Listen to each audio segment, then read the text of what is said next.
Hello students, अपन लोग start कर रहे हैं एक नया चैप्टर। वो है कंपनी ऑडिट। ये जो कंपनी ऑडिट चैप्टर है, ये सीए इंटर लेवल पे अगर हम बात करें तो सीए इंटर में दो सब्जेक्ट में है। लॉ जो सब्जेक्ट है उसमें भी कॉरपोरेट लॉ में कंपनी ऑडिट है, और जो ऑडिट सब्जेक्ट है उसमें भी आपका कंपनी ऑडिट है पूरा। साथ ही साथ ये सीए फाइनल में भी है। सीए फाइनल के ओल्ड सिलेबस के लॉ और ऑडिट दोनों में है, और सीए फाइनल के न्यू सिलेबस में ये सिर्फ ऑडिट में है। तो आइए हम लोग कंपनी ऑडिट चैप्टर पढ़ना स्टार्ट करते हैं।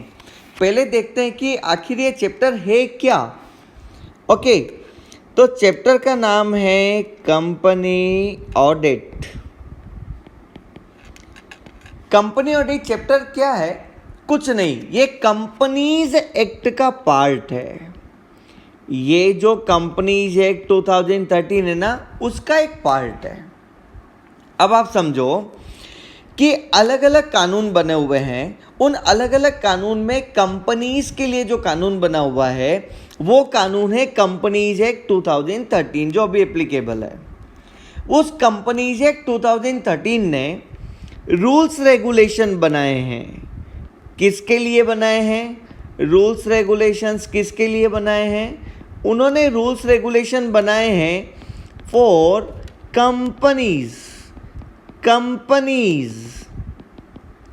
कंपनीज एलएलपी नहीं, पार्टनरशिप फर्म नहीं, सोसाइटी नहीं, ट्रस्ट नहीं। किसके लिए रूल बनाए हैं? कंपनीज के लिए। तो कंपनीज एक्ट के अलग अलग सेक्शन में कंपनीज के लिए रूल्स बने हुए हैं। कोई सेक्शन मेमोरेंडम समझाता है, कोई सेक्शन आर्टिकल समझाता है, कोई सेक्शन डिपॉजिट्स के प्रोविजन बताता है, कोई सेक्शन बुक्स ऑफ अकाउंट्स के प्रोविजन बताता है।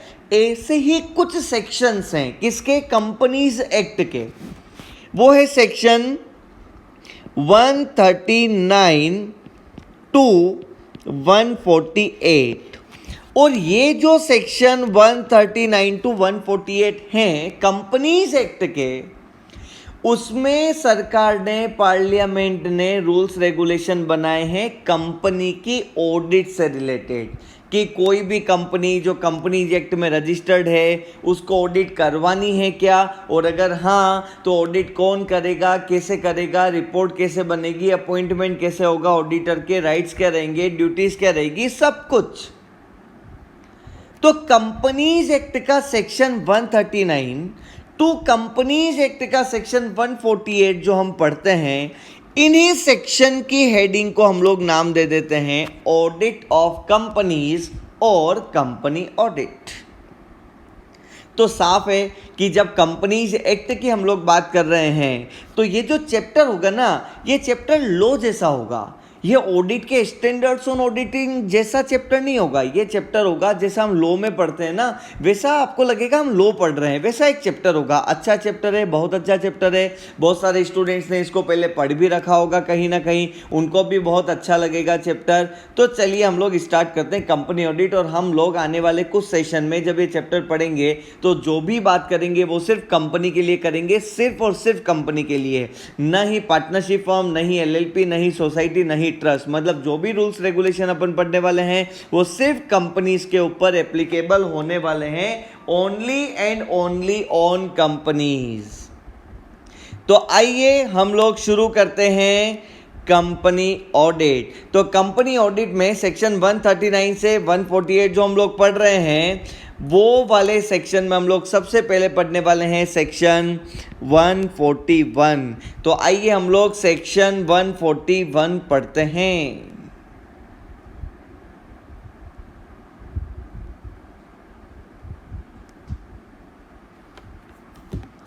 सेक्शन 141,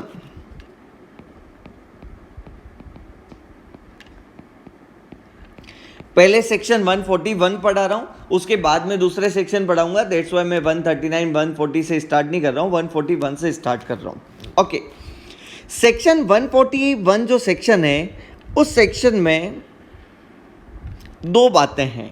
एक छोटा सा क्वेश्चन है जिसका आंसर इस सेक्शन में हमको मिलेगा।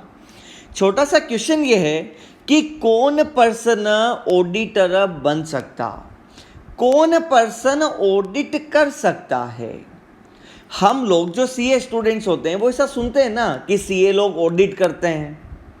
ऑडिट सीए लोग ही कर सकते हैं, एडवोकेट लोग नहीं कर सकते। जो ये फाइनेंशियल स्टेटमेंट की ऑडिट होती है, स्टेचुटरी ऑडिट होती है, ये कंपनी सेक्रेटरी भी नहीं कर सकते। जो CWA कर रखा होता है वो लोग भी नहीं कर सकते। तुम लोग ऐसा सुने हैं ना कहीं कि सीए ऑडिट करता है, ये इस सेक्शन में लिख रखा है। कानून बनाने वालों ने, सरकार ने पार्लियामेंट में बैठ के कंपनी एक्ट के सेक्शन 141 में लिखा कि एक चार्टर्ड अकाउंटेंट या चार्टर्ड अकाउंटेंट की फर्म ही कंपनी की ऑडिट करेगी। कानून बनाने वालों ने पार्लियामेंट में बैठ के फाइनल कर दिया है। अब कोई एडवोकेट आता है, बोलता है मैं ऑडिट करूं, भाई साहब आप एलिजिबल ही नहीं हो, आप तो स्वयं कानून के ज्ञाता हो, आप कानून पढ़ो तो सही। तो कौन ऑडिट कर सकता है? तो हम लोग पढ़ते हैं सीए कर सकता है, या सीए की जो फर्म्स होती है 3-4 सीए मिलके पार्टनरशिप फर्म बना देती है, वो कर सकते हैं। तो ये कहां लिख रखा है? ये लिख रखा है सेक्शन 141 में। तो आइए हम लोग पढ़ते हैं सेक्शन 141, और सेक्शन 141 की हेडिंग हमको याद रखनी है, वो है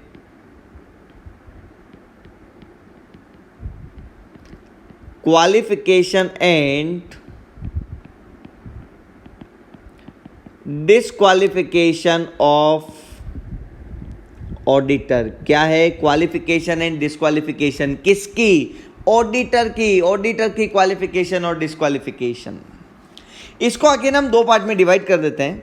एक तरफ हम लोग लिख देते हैं क्वालिफिकेशन, और दूसरी तरफ हम लोग लिख देते हैं डिस्क्वालिफिकेशन।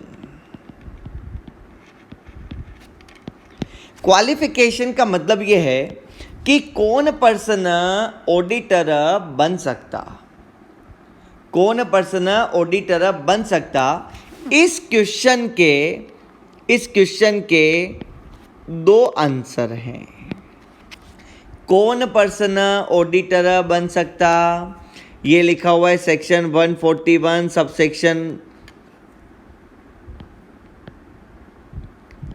सबसेक्शन 1 एंड सबसेक्शन 2 में। क्या लिख रखा है? कौन पर्सन ऑडिटर बन सकता, तो उसके लिए लिख रखा है एक इंडिविजुअल पर्सन। एक इंडिविजुअल पर्सन जो कि चार्टर्ड अकाउंटेंट है। एक इंडिविजुअल चार्टर्ड अकाउंटेंट कौन बन सकता है ऑडिटर? एक इंडिविजुअल चार्टर्ड अकाउंटेंट ऑडिटर बन सकता है। Having certificate of practice. क्या है उसके पास में? चार्टर्ड अकाउंटेंट के पास, चार्टर्ड अकाउंटेंट के पास है सर्टिफिकेट ऑफ प्रैक्टिस। कौन पर्सन ऑडिटर बन सकता? एक सीए ऑडिटर बन सकता है कंपनी का। कौन सा सीए? वो सीए जिसके पास सर्टिफिकेट ऑफ प्रैक्टिस है। तो चलिए हम लोग इसको डिटेल में पढ़ते हैं कि आखिर सर्टिफिकेट ऑफ प्रैक्टिस का यहाँ पे क्या मतलब है। एक्चुअली फ्रेंड्स, जब भी कोई पर्सन सीए बन जाता है तो सीए बनने के बाद उसके पास दो ऑप्शन होते हैं। ऑप्शन नंबर 1 उसके पास ये होता है कि वो कहीं किसी कंपनी में जॉब ज्वाइन कर ले। जॉब ज्वाइन करने का मतलब रिलायंस इंडस्ट्रीज लिमिटेड में वो इंटरव्यू देने के लिए जाएगा और बोलेगा सर आपके यहाँ पे कोई वैकेंसी हो तो मैंने सीए कर रखी है, मुझे नौकरी दे दो। तो वो बोलेंगे हाँ यार हमारे यहाँ पे अकाउंट्स मैनेजर का पोस्ट खाली है, बिठा दो इनको। तो अकाउंट्स मैनेजर, फिनेंस मैनेजर, किसी भी अलग अलग रिसर्च एनालिस्ट और बहुत सारी अलग अलग पोस्ट होती है। कोई भी ऑर्गेनाइजेशन में किसी भी पोस्ट पे आप जाके बैठो, वहाँ पे नौकरी ज्वाइन कर लो, वहाँ से सैलरी आएगी, उस सैलरी से अपना घर चला लो। जी हाँ, सीए के पास ऑप्शन नंबर 1 होता है कि वो सीए बनने के बाद जॉब में चला जाए। इनको हम बोलते हैं सीए इन इंडस्ट्री, जो लोग जॉब करते हैं। सीए बनने के बाद दूसरा ऑप्शन ये होता है कि आपने सीए कर ली, अभी आप क्या करो, किसी ऑर्गेनाइजेशन में, किसी कंपनी में आप जॉब ज्वाइन मत करो। जिस तरह से एडवोकेट लोग एलएलबी करने के बाद अपना खुद का ऑफिस ओपन करते हैं, जिस तरह से डॉक्टर लोग एमबीबीएस करने के बाद अपना खुद का क्लिनिक ओपन करते हैं, कहीं नौकरी नहीं करते हैं, बिल्कुल उसी तरीके से सीए लोग भी अपना खुद का ऑफिस ओपन कर सकते हैं। या तो जॉब ज्वाइन कर लेंगे, मान लो मैंने सीए करी 2012 में और मैंने 2012 में रिलायंस में जॉब कर ली होती, ज्वाइन कर ली होती, तो मैं रिलायंस में अभी भी जॉब कर रहा होता, सैलरी आ रही होती, इंक्रीमेंट हो चुका होता, मेरा प्रमोशन हो रहा होता और मेरा काम चल रहा होता। ऑप्शन नंबर 2 सीए के पास ये होता है कि वो सीए अपना खुद का एक ऑफिस ओपन करे। क्या करे? अपना खुद का एक ऑफिस ओपन करे और वो खुद के ऑफिस के बाहर बड़ा बोर्ड लगा दे, निखिल के Mehta and company chartered accountants, और बोर्ड लगा के उस ऑफिस के अंदर टेबल चेयर लगा के बैठ जावे, फ्रीलांसर की तरह, कहीं जॉब नहीं कर रहा है। अभी निखिल मेहता अपना खुद का ऑफिस खोल के बैठा है, आपको इनकम टैक्स का काम कराना है, आप निखिल मेहता के पास आएंगे, जैसे डॉक्टर के पास जाते हैं, आप निखिल मेहता को फीस देंगे, निखिल मेहता आपका इनकम टैक्स का काम कर देगा। किसी को जीएसटी का काम कराना है, वो आएगा, उसका जीएसटी का काम कर दूंगा। किसी भी पर्सन को लोन कराना है तो मैं लोन करवा दूंगा। किसी भी पर्सन को इस तरह से कोई भी सीए से रिलेटेड सर्विस चाहिए तो वो चल के मेरे ऑफिस आएगा, वो मुझे अप्रोच करेगा और मैं उसका काम करूंगा और उससे मैं फीस लूंगा। इसका मतलब मुझे सैलरी नहीं मिलती है, मुझे क्या मिलता है? मुझे मिलता है फीस।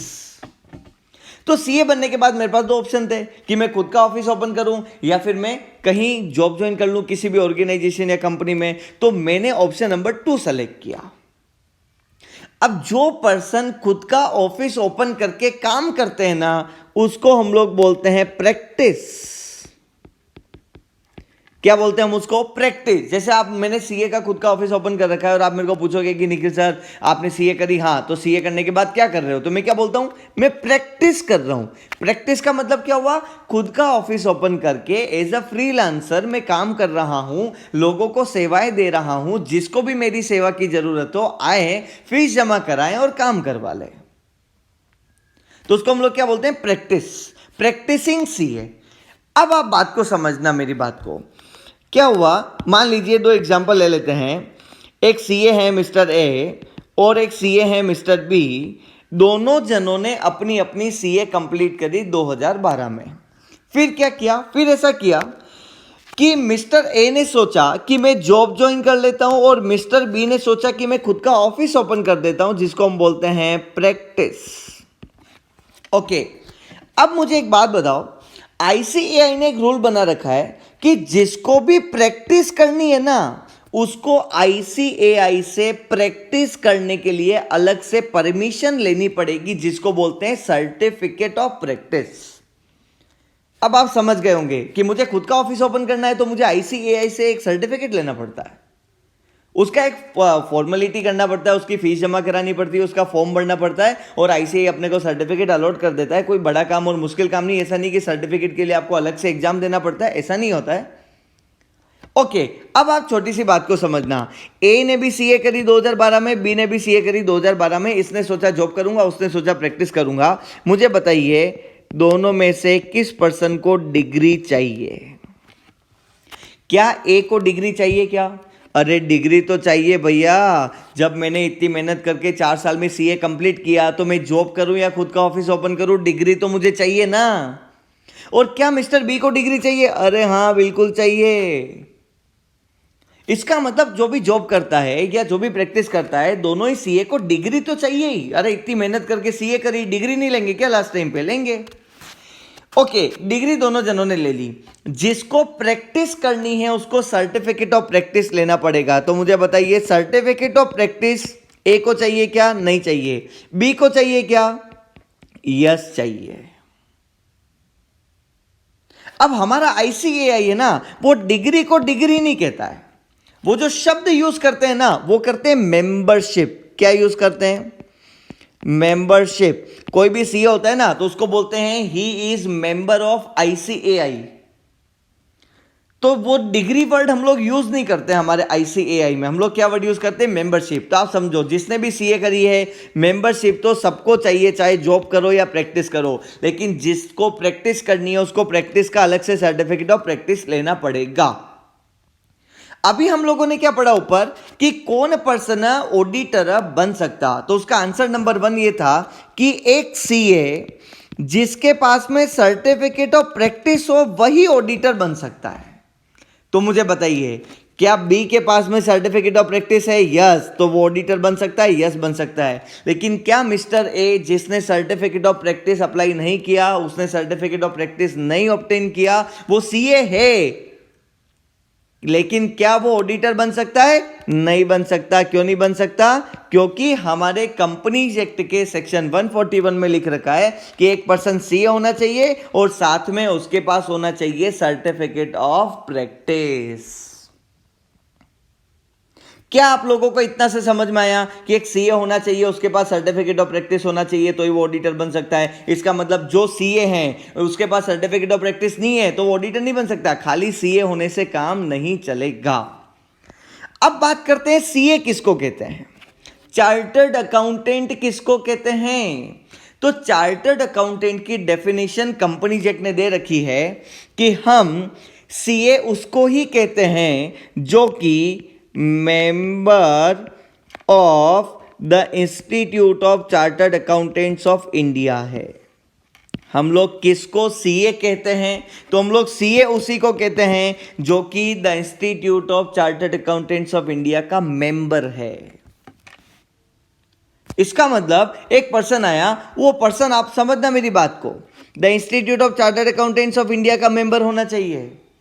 इसका मतलब आप समझना, एक पर्सन गया कहां, एक पर्सन गया चाइना, और चाइना जाके वो गया वहां के सीए बनने के लिए, और वहां पे the Institute of Chartered Accountants of China एक इंस्टीट्यूट है, the Institute of Chartered Accountants of China.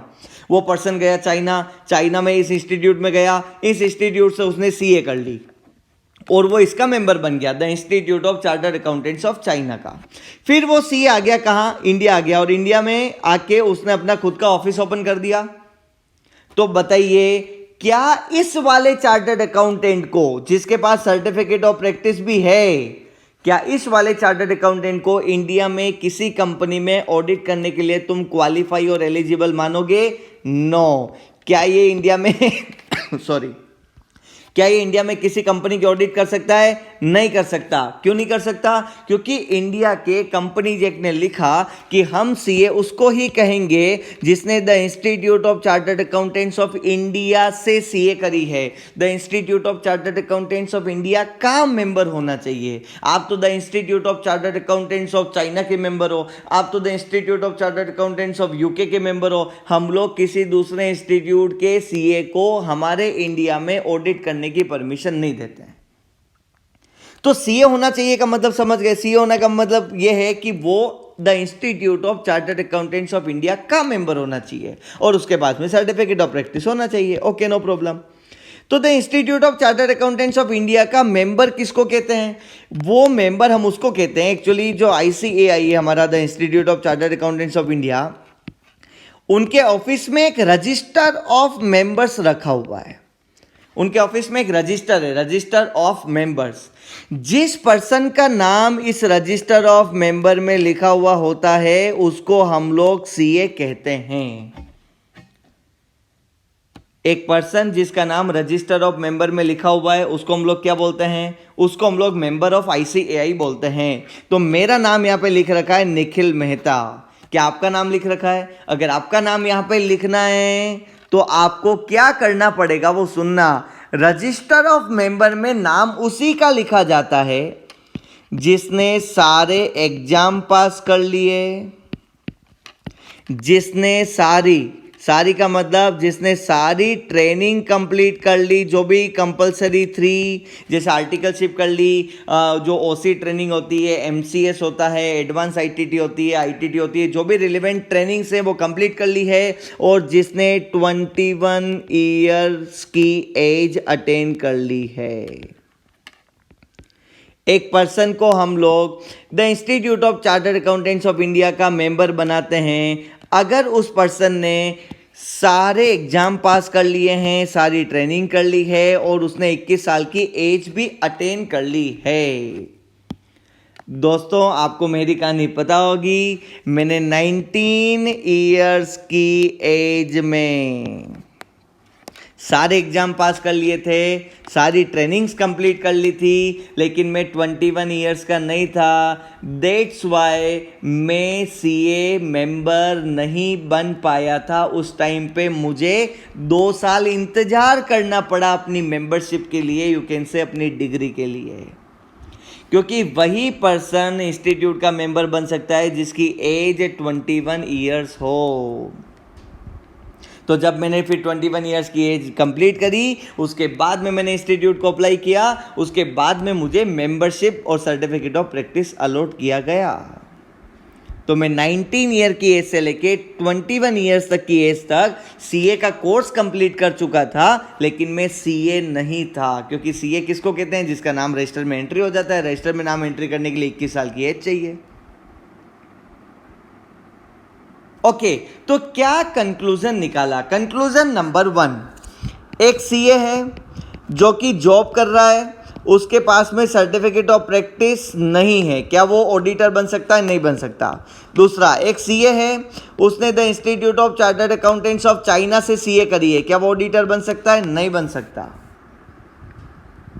Certificate of practice होना चाहिए, फर्स्ट पॉइंट, और the Institute of Chartered Accountants of India के मेंबर को ही हम लोग सीए कहते हैं इस कंपनीज एक्ट में।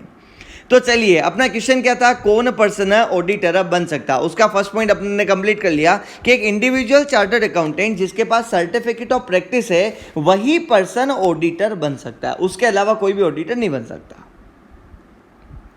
दूसरा, कौन पर्सन ऑडिटर बन सकता? इसका पॉइंट नंबर 2, एक पार्टनरशिप फर्म और लिमिटेड लाइबिलिटी पार्टनरशिप। कौन? एक पार्टनरशिप फर्म या फिर लिमिटेड लाइबिलिटी पार्टनरशिप जिसमें majority of partners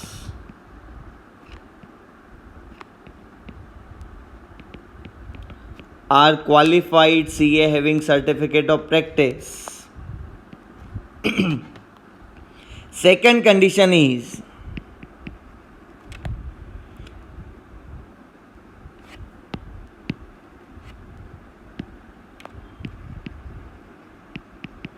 audit and sign by CA partner only. देखिए, मैंने सेकंड पॉइंट में क्या लिखा, ध्यान से समझना। कौन पर्सन ऑडिटर बन सकता? इस सेकंड पॉइंट को 2 मिनट के लिए छोड़िए और आप आइए मेरे एग्जांपल पे, फिर सेकंड पॉइंट के हिसाब से आप आंसर बनाइएगा। A, B, C, there are 3 persons. A CA है, बी भी सीए है, इन दोनों के पास में सर्टिफिकेट ऑफ प्रैक्टिस भी है। सी कंपनी सेक्रेटरी है और इसके पास भी सर्टिफिकेट ऑफ प्रैक्टिस है। ये ए, बी और सी तीनों ने मिलकर बना दी एक पार्टनरशिप फर्म जिसका नाम रखा ए एंड कंपनी। ये पार्टनरशिप फर्म में कितने पार्टनर्स हैं? 3, ए, बी और सी। इन 3 पार्टनर में से कितने पार्टनर ऑडिटर बनने के लिए क्वालिफाइड हैं? 2 पार्टनर, ए बी सी ए है, बी बी सी ए, दोनों के पास सर्टिफिकेट ऑफ प्रैक्टिस है। तो क्या हम लोग, क्वेश्चन सुनना, क्या हम लोग ए एंड कंपनी नाम की पार्टनरशिप फर्म को ऑडिटर बना सकते हैं क्या? The answer is yes. क्योंकि उधर सेकंड पॉइंट में मैंने क्या लिखा, ध्यान से देखना। उधर मैंने लिखा एक पार्टनरशिप फर्म को ऑडिटर बनाया जा सकता है या एक लिमिटेड लाइबिलिटी पार्टनरशिप को ऑडिटर बनाया जा सकता है। उसकी कंडीशन यह है कि मेजॉरिटी ऑफ पार्टनर क्वालिफाइड होने चाहिए। इसका मतलब अपने एग्जाम्पल में 3 पार्टनर हैं, 3 में से 2 पार्टनर क्वालिफाइड होने चाहिए। अगर 2 पार्टनर क्वालिफाइड हैं तो आप लोग इस पार्टनरशिप फर्म को ऑडिटर अपॉइंट कर सकते हो। रिलायंस इंडस्ट्रीज लिमिटेड ने ए एंड कंपनी चार्टर्ड अकाउंटेंट्स को ऑडिटर अपॉइंट किया। क्या ये वैलिड है? Yes, this is valid. ऐसा मत बोलना सर सी तो सीएस है तो ये वाली पार्टनरशिप हम ऑडिट नहीं कर सकती या ऑडिटर नहीं बन सकती। बन सकती है, क्योंकि क्या लिखा, वो पार्टनरशिप फर्म या वो लिमिटेड लाइबिलिटी पार्टनरशिप जिसमें majority of partners chartered accountant है, क्वालिफाइड है, सर्टिफिकेट ऑफ प्रैक्टिस वाले हैं, ऑडिटर बनने के लिए क्वालिफाइड है, वो पार्टनरशिप फर्म को हम ऑडिटर बना सकते हैं। तो ये पार्टनरशिप फर्म ऑडिटर बन सकती है। अब आप बोलोगे सर इस पार्टनरशिप फर्म को ऑडिटर बना दिया तो ऐसे तो फिर सी को भी ऑडिट करने का अधिकार मिल जाएगा, क्योंकि सी भी तो पार्टनर है। तो क्या सी जो कंपनी सेक्रेटरी है उनको स्टेचुटरी ऑडिट करने का अधिकार देना है? नहीं देना है, क्योंकि अधिकार किसके पास रखना है? सी के पास रखना है। तो कंपनीज एक्ट बनाने वालों ने कहा कि इस पार्टनरशिप फर्म को आप ऑडिटर तो बना लो, लेकिन सी ऑडिट नहीं करेगा। ऑडिट जो करने वाले लोग होंगे वो होंगे मिस्टर ए, मिस्टर बी, और मिस्टर ए और बी के दिशा निर्देश में ऑडिट होगी। रेस्पॉन्सिबल ए और बी रहेंगे, जिम्मेदारी ए और बी की होगी। वह पार्टनर जो सीए है ऑडिट वही करेगा और ऑडिट रिपोर्ट पे साइन भी वही करेगा। आप समझना, क्वेश्चन बड़ा सिंपल है। आप पहले इधर पढ़ लीजिए एक बार और फिर चलते हैं। क्या लिखा, अगर आपने ऐसी पार्टनरशिप फर्म को ऑडिटर बनाया जिसमें सीए के अलावा सीए, सीडब्ल्यूए या एडवोकेट, लॉयर्स भी हैं, तो ध्यान रखना ऑडिट कौन करेगा? सीए पार्टनर, वो पार्टनर जो सीए हैं। और साइन कौन करेगा? सीए पार्टनर ही साइन करेगा। इसका मतलब क्वेश्चन आंसर बड़े साफ हैं। मुझे फटाफट से क्वेश्चन का आंसर देना। ए बी सी जो 3 पार्टनर हैं इस वाली फर्म में, ये सीए हैं, ये सीएस हैं, सॉरी अपने एग्जाम्पल में बी सी ए हैं हैविंग सर्टिफिकेट ऑफ प्रैक्टिस, और ये सी एस हैं, और तीनों के पास में सर्टिफिकेट ऑफ प्रैक्टिस है। इन तीनों की पार्टनरशिप फर्म है जिसका नाम है A and company chartered accountants या A and company consultants. Okay, A and company जो फर्म है चार्टर्ड अकाउंटेंट की, इस वाली फर्म को क्वेश्चन नंबर 1, क्या इसको ऑडिटर बना सकते हो? द आंसर इज यस, बना सकते हो। क्या सी नाम का जो पार्टनर है वो पर्सन ऑडिट करेगा? नहीं करेगा, वो ऑडिट के लिए रिस्पॉन्सिबल नहीं रहेगा, उसके पास ऑडिट वाले राइट्स नहीं रहेंगे। क्या सी नाम का जो पार्टनर है जो कि सीएस है वो ऑडिट रिपोर्ट पे साइन करेगा? क्या साइन ऑन ऑडिट रिपोर्ट? नहीं करेगा, क्योंकि ऑडिट वही पार्टनर करेंगे जो क्वालिफाइड हैं, सीए हैं, और ऑडिट रिपोर्ट पे साइन भी वही पार्टनर करेंगे जो क्वालिफाइड है और जो चार्टर्ड अकाउंटेंट है। ओके, तो चलिए हम लोग समराइज करते हैं। सेक्शन कौन सा है? सेक्शन है 141 सबसेक्शन 1 एंड 2, और सेक्शन 141 सबसेक्शन 1 एंड 2 की समरी आपके सामने है। कौन पर्सन ऑडिटर बन सकता है? एक इंडिविजुअल सीए जिसके पास सर्टिफिकेट ऑफ प्रैक्टिस है, एक पार्टनरशिप फर्म, या फिर एक लिमिटेड लाइबिलिटी पार्टनरशिप जिसमें मेजोरिटी ऑफ पार्टनर्स क्वालिफाइड होने चाहिए। जो सीए, जो ऊपर वाली क्वालिफिकेशन अपन ने बताई ना, जो पॉइंट नंबर ए में है, वो वाली क्वालिफिकेशन की बात कर रहे हैं, वो क्वालिफिकेशन होनी चाहिए। और ऑडिट वही पार्टनर करेगा जो सीए है, साइन भी वही पार्टनर करेगा जो कि सीए है। अब बात आती है सेक्शन 141 सब सेक्शन 3 की, और ये सेक्शन में लिख रखा है कौन पर्सन सीए होते हुए भी ऑडिट नहीं कर सकता है। आप मेरी बात को ध्यान से समझना। मैं आपको बोलूंगा कि कौन पर्सन ऑडिटर नहीं बन सकता, तो आप क्या बोलोगे? सर सीए के अलावा दूसरे लोग नहीं बन सकते। अरे आपका आंसर सही है, लेकिन मेरा क्वेश्चन इस बार चेंज है। मेरा क्वेश्चन ये है, ऐसी परिस्थितियां बताइए जब एक पर्सन जो सीए है जिसके पास सर्टिफिकेट ऑफ प्रैक्टिस है वह पर्सन भी ऑडिटर नहीं बन सकता है। ऐसी परिस्थितियां बताइए। तो कौन पर्सन ऑडिटर नहीं बन सकता, ऐसा हम लोग पढ़ने वाले हैं सेक्शन 141 सब सेक्शन 3 में। आई होप आपको ये जो समझाया मैंने सर्टिफिकेट ऑफ प्रैक्टिस वाला केस वो आपको पूरा समझ आया होगा। मैं एक बार यहाँ स्क्रीन से डिलीट कर देता हूँ इसको।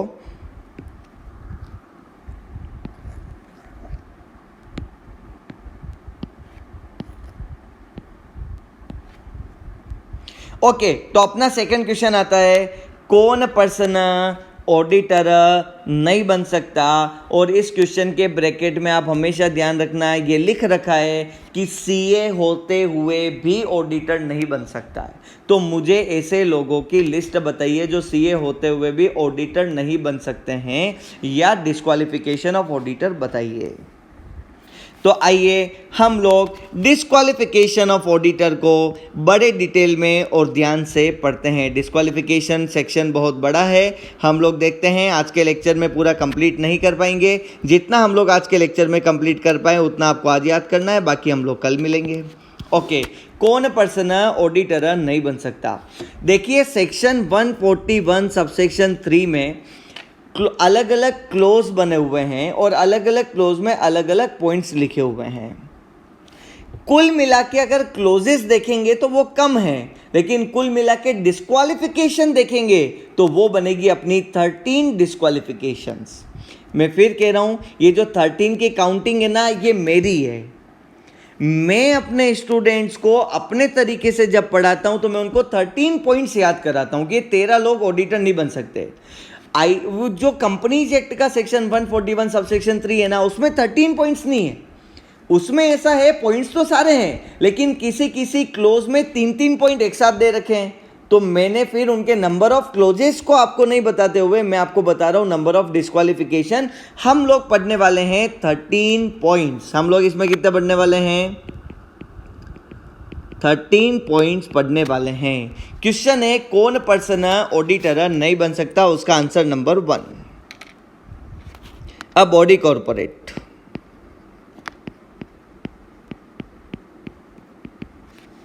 एक बॉडी कॉर्पोरेट को आप ऑडिटर नहीं बना सकते।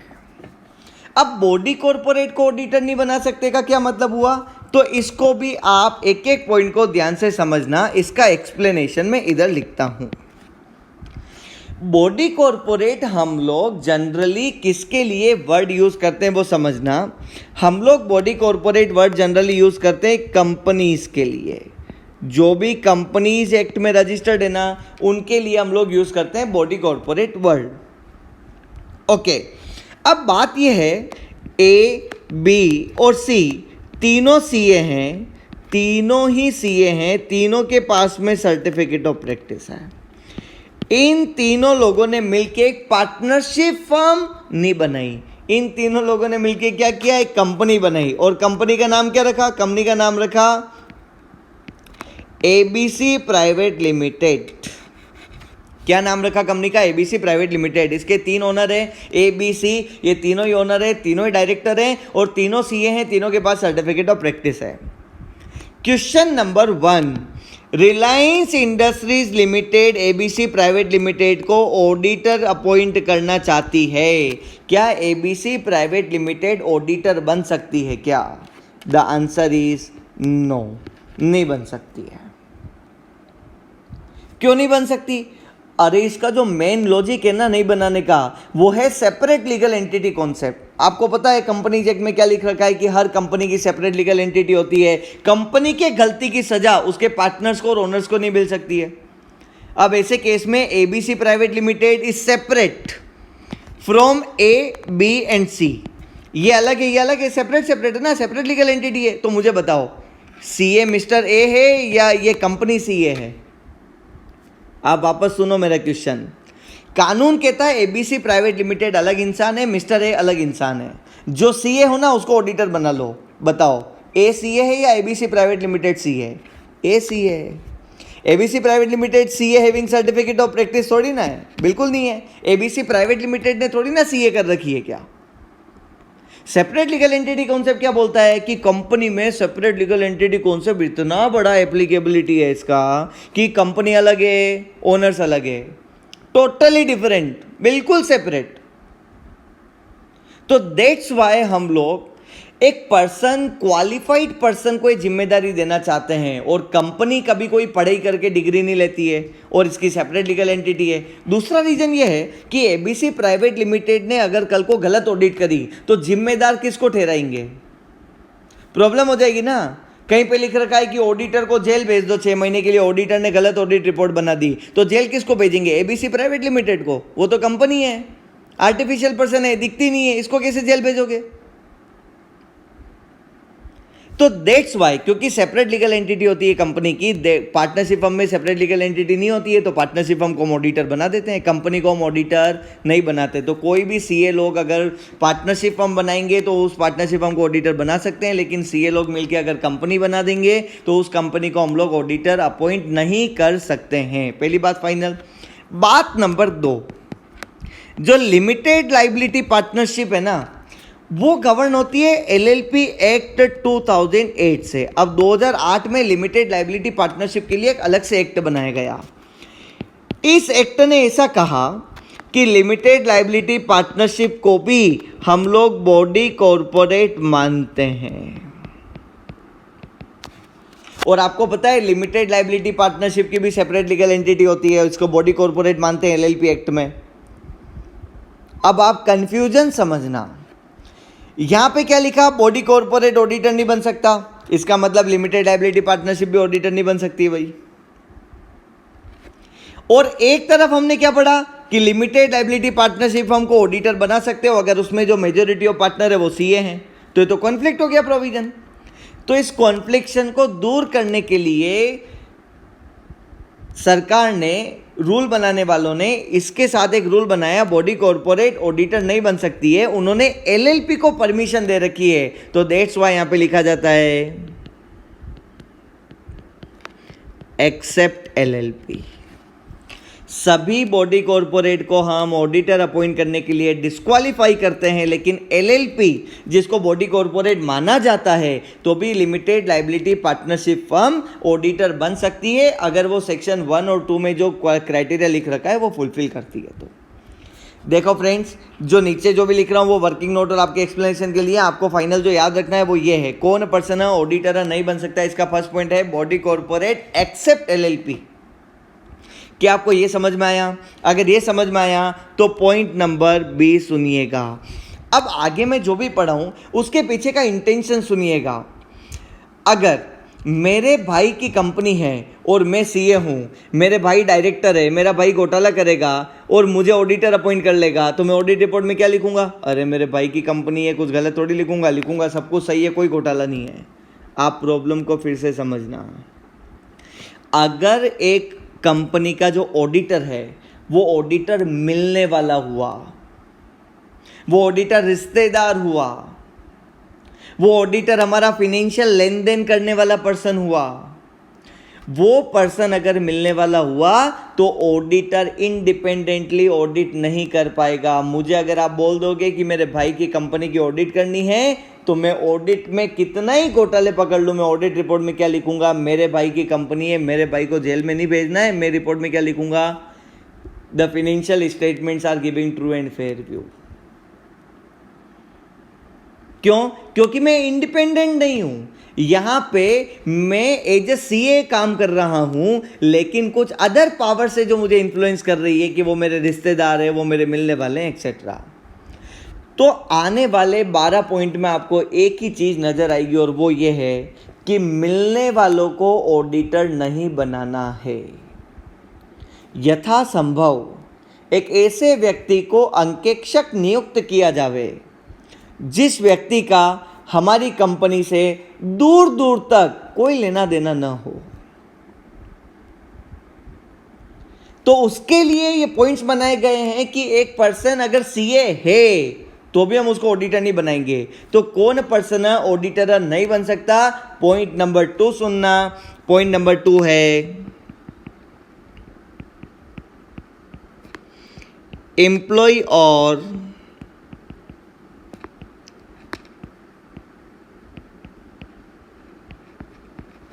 एम्प्लॉय और ऑफिसर ऑफ कंपनी।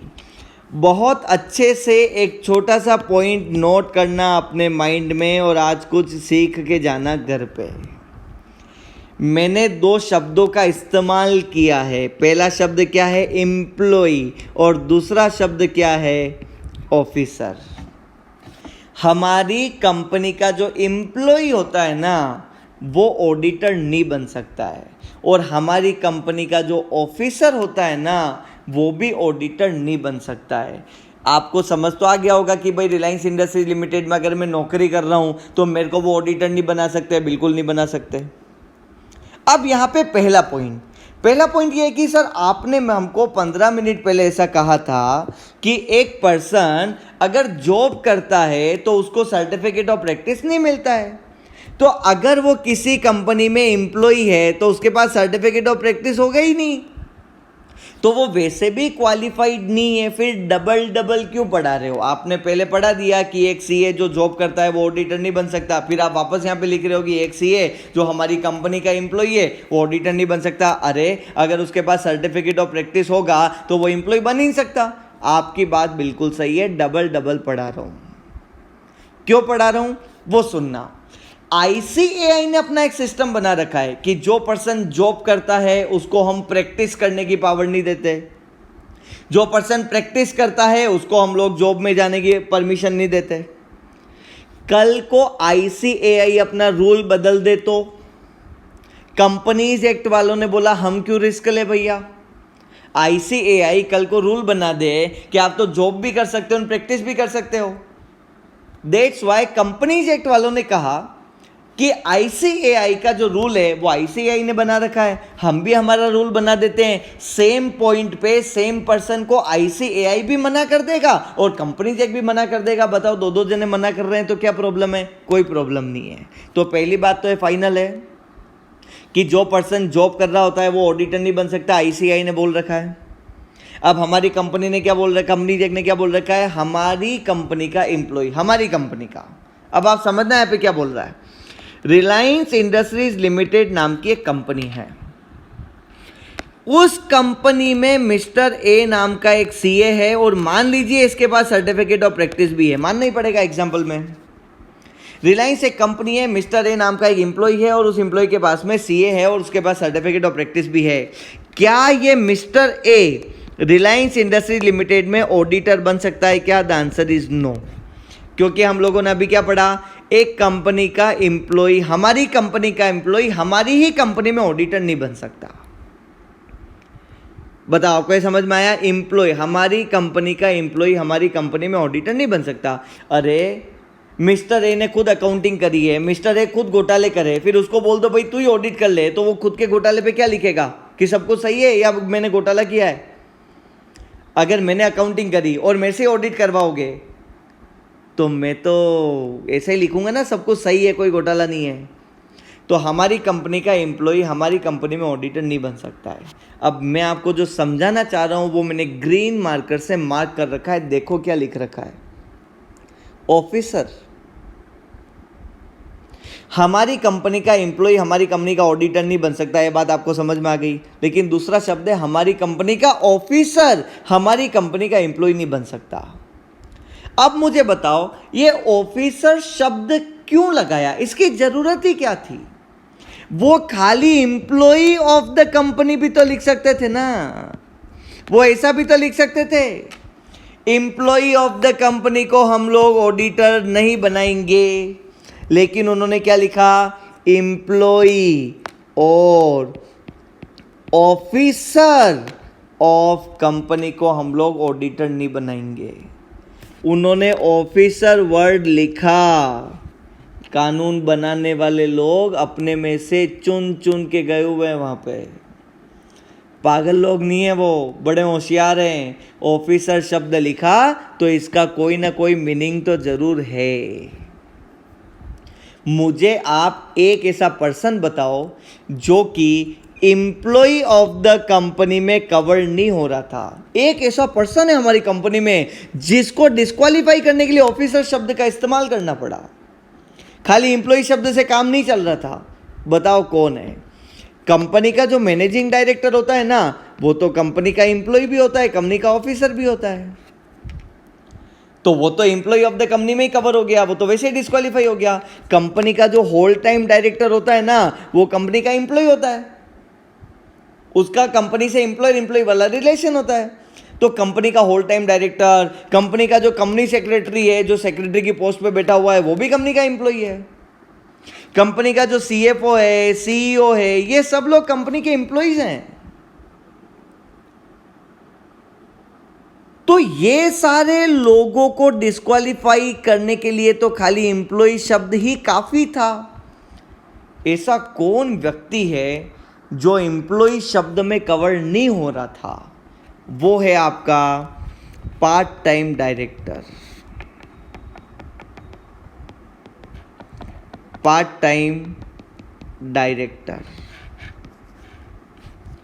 एक कंपनी में पार्ट टाइम डायरेक्टर होता है ना, वो कंपनी में एम्प्लॉय नहीं होता है। और अगर हम यहाँ पे एम्प्लॉय ऑफ द कंपनी लिखते, ऑफिसर शब्द नहीं लिखते, तो ऐसे केस में कंपनी का जो पार्ट टाइम डायरेक्टर है वो तो कंपनी का ऑडिटर बन जाता।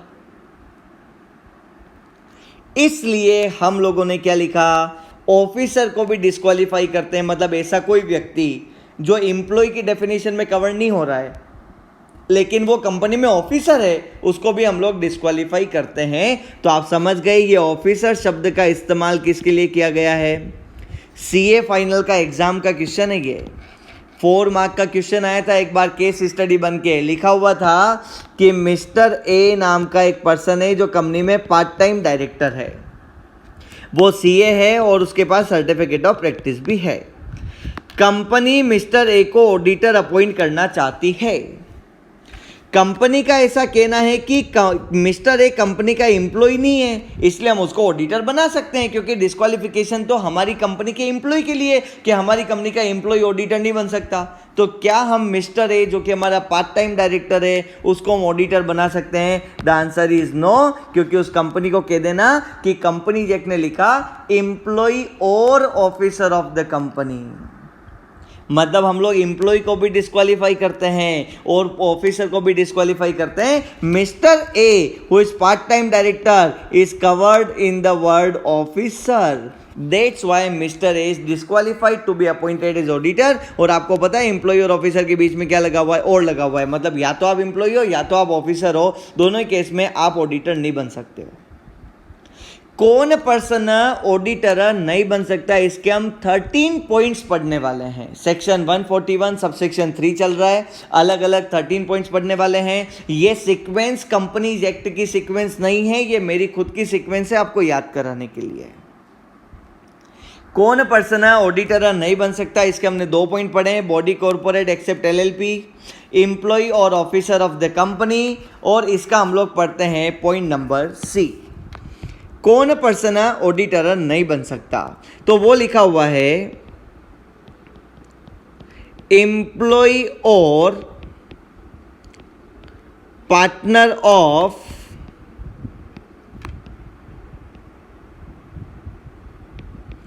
एम्प्लॉय और officer of company.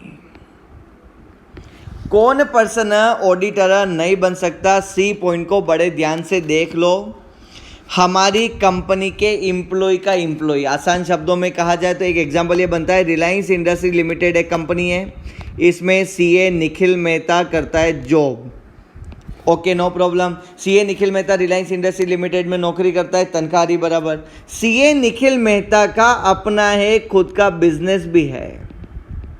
CA Nikhil Mehta का एक मार्बल का बिजनेस है जिसका नाम है मेहता मार्बल्स। सीए निखिल मेहता का जो मेहता मार्बल है ना, उस मेहता मार्बल में मिस्टर ए नाम का एक पर्सन है जो कि मेहता मार्बल में एम्प्लॉय है, और मिस्टर बी नाम का एक पर्सन है जो कि मेहता मार्बल में निखिल मेहता का पार्टनर है, partner of Nikhil Mehta in Mehta marble. आप समझना, पिक्चर ये रही, रिलायंस इंडस्ट्रीज लिमिटेड नाम की एक कंपनी में सीए निखिल मेहता नौकरी करता है। सीए निखिल मेहता वहाँ पे जॉब करने के साथ साथ उसका खुद का एक बिजनेस भी है, उस बिजनेस का नाम है मेहता मार्बल्स। अब मेहता मार्बल्स में मिस्टर ए नाम का एक एम्प्लॉय है जो कि निखिल मेहता का एम्प्लॉय है, और मिस्टर बी नाम का पर्सन है जो कि निखिल मेहता का मेहता मार्बल में पार्टनर है। ए भी सीए है सर्टिफिकेट ऑफ प्रैक्टिस वाला, और बी भी सीए है सर्टिफिकेट ऑफ प्रैक्टिस वाला। अब क्वेश्चन ये है कि रिलायंस इंडस्ट्रीज लिमिटेड में क्या मिस्टर ए ऑडिटर बन सकता है? द आंसर इज नो, नहीं बन सकता, क्योंकि रिलायंस क्या बोलेगी, हमारा एम्प्लॉय निखिल मेहता का एम्प्लॉय ए, तो एम्प्लॉय के एम्प्लॉय को हम लोग ऑडिटर नहीं बना सकते। सेकंड पॉइंट ने क्या बोला था, हमारी कंपनी के एम्प्लॉय को नहीं बना सकते। थर्ड पॉइंट ने क्या बोला, हमारी कंपनी के एम्प्लॉय का एम्प्लॉय ऑडिटर नहीं बन सकता। मिस्टर भी आएगा, चलो चलो चलो मेरे को बना लो आप ऑडिटर, मिस्टर मी को बोलना आप भी ऑडिटर नहीं बन सकते, क्योंकि हमारी कंपनी का एम्प्लॉय है निखिल मेहता और आप उसके पार्टनर हो। तो रिलायंस इंडस्ट्रीज लिमिटेड कंपनी के पॉइंट ऑफ व्यू से सोचना, कंपनीज एक्ट ने रिलायंस को कहा कि तुम्हारा जो एम्प्लॉय है ना, उस एम्प्लॉय का एम्प्लॉय और उस एम्प्लॉय का पार्टनर, इनको भी तुम ऑडिटर नहीं बना सकते हो। तो निखिल मेहता ऑडिटर नहीं बन सकता, इस एग्जाम्पल में मिस्टर ए भी ऑडिटर नहीं बन सकता और मिस्टर बी भी ऑडिटर नहीं बन सकता।